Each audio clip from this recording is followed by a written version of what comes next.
Do libro de relatos Os escuros soños de Clío, o xudeo Xacobe.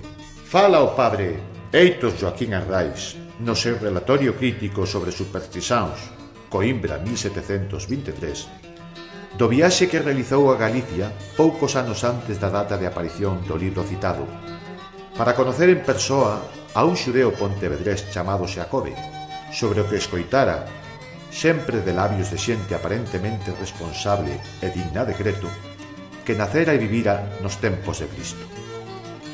Era polo visto tal a cantidade de datos fidedignos que ofrecía o interesado e tan curiosas as cousas que contaba, que aínda os seus máis escépticos interlocutores acababan por rendirse diante da contundencia duns argumentos que, ao parecer, facían evidente o que decía, por máis que a razón se negara a aceptalo de bon grado. Foi entón Arraiz de Coimbra a Pontevedra para comprobar a falacia de canto escoitara, pondo especial coidado no secreto e na intención do seu viaxe, a fin de evitar que o tal Xacobe se puidera enterar de algún xeito, pois xuzgaba moi importante para o éxito do seu propósito que o encontro tivera lugar sin previo aviso e por sorpresa. Chegou o sabio vieito portugués a Pontevedra nos días amargos do despiadado ataque dos ingleses do brigadeiro Ormón, coa cidade aínda medio destripada e a xente acontecida polo feroz comportamento de aqueles salvaxes estranxeiros. Preguntando, chegou ao grande dos alfaiates onde vivía o xudeu referido, e ali mesmo deu, sentado nun pequeno banco de madeira á porta da casa, co cobizado home que buscaba. Observouno ben antes de dirixirlle a palabra e achou que era o xudeo Xacobe, persoa miúda de poucas carnes, case que amarelo de cor, pequeno, calvo e desdentado. Preguntoulle despois Frei Heitor pola súa gracia e non tivo resposta. Descabalgou entón para chegarse a él e ver de iniciar conversa, pero pese ao arte e a paciencia con que procedeu, non conseguiu facerlle abrir a boca para nada. Insistiu un pouco máis, sin traspasar en ningún intre os límites da educación e da prudencia. Pero o velliño ergueuse con xesto canso, recolleu o banco onde se sentaba e entrou na casa pechando amante e delicado a porta detrás de si. En vista da negativa, pensou Arraiz na conveniencia de cambiar de táctica e acordou meditar con tempo o camiño a seguir. Buscou posada no convento de San Francisco, onde o acolleron con agrado. Falou cos frades animadamente do seu país e da nova ciencia, pero sin explicarlles a razón do seu viaxe. Fixo as oracións canónicas do día e retirouse logo a descansar.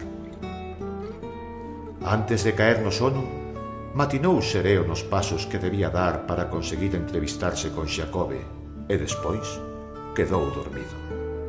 Ao día seguinte, unha vez cumpridas as obrigacións do seu estado e sin perda de tempo, saíu á percura do xudeu, ao que volveu a topar sentado á porta da casa, na mesma atitude tranquila e mansa do día anterior. Foise chegando el o frade sin lograr que o mirara, e cando se encontraba a menos de 2 metros, ergueuse novamente o vello, colleu o banquiño de madeira e meteuse outra vez dentro. Entón soubo xa o padre Heitor que Xacobe non falaría con el por moito que o intentara, pero aínda así, como para confirmalo ou probar por última vez a sorte, andiu hasta a porta e petou lixeiramente. Como esperaba, non recibiu resposta alguna. Voltou logo o padre portugués para o convento e decidiu confiarlle o seu propósito e o amargor do seu fracaso a un frade irmán. Respondeulle este que conocía ben a Xacobe e que podía estar seguro de que non conseguiría arrancarlle unha soia palabra, pois sabíase a tempo que andaba escarmentado.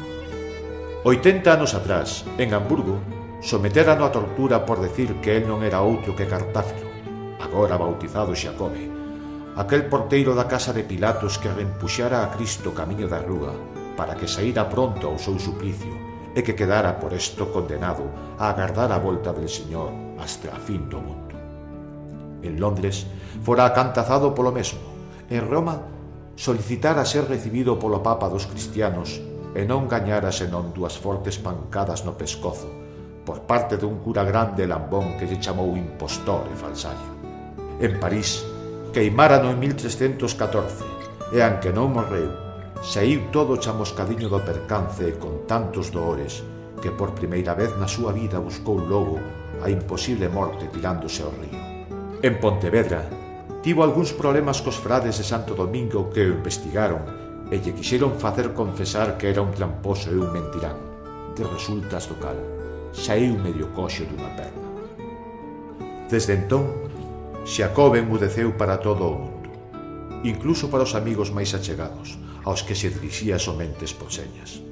Pese a eso, o cariño dos veciños non sufriu unha amiga e contaba con respeto e o mimo de todos eles. Por outra parte, o seu comportamento foi sempre exemplar e xeneroso. Cando o estropicio dos ingleses deu mostras de gran valor e sentimentos nobres.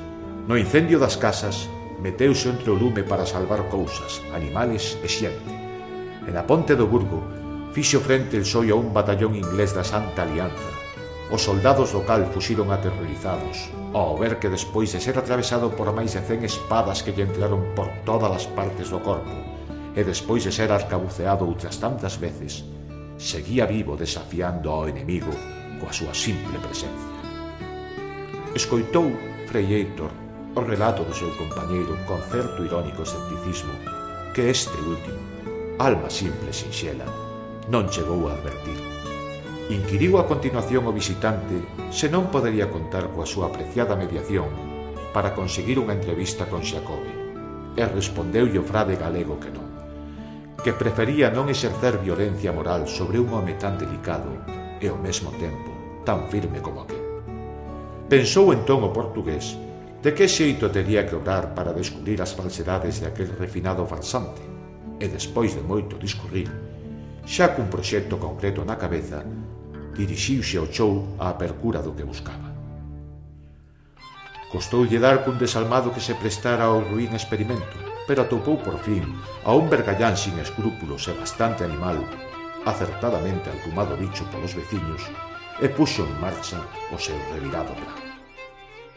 Aquela mesma noite, o tal bicho puido entrar, polo secreto e con arte, na casa do xudeu cando este estaba dormido.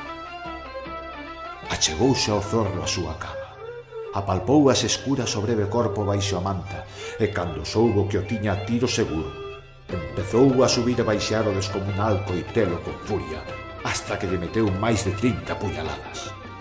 Ao día seguinte foi Frei Héctor ao Grande dos Alfallates para ver os resultados e non sin sorpresa atopou a Xacobe sentadiño no seu banco, silencioso e triste como sempre, sin sinal exterior de ter sufrido violencia.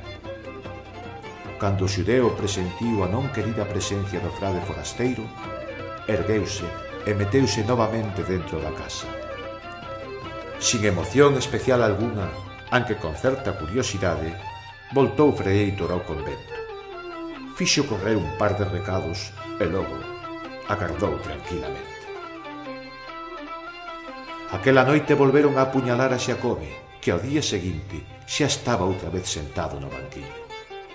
Trataron despois de afogalo con cabezales e con mantas, pero co mesmo terco resultado. E outro tanto ocurriu cando lle prenderon lume no xergón mentras dormía, cando lle deixaron caer unha enorme pedra enriba da cabeza desde un cabalo que pasaba, cando lle envenenaron a auga e cando lle meteron un espantoso alacrán negro dentro dun zapato. Invariablemente, cada mañá aparecía o vello sentado no seu sitio, unha amiga desmellorado e aínda máis triste, doente e descolorido, coa estampa de estar sufrindo de forma sobrehumana. Unha tarde, cismando en calquera cousa mala, pasou polo Grande dos Alfallates o frade portugués.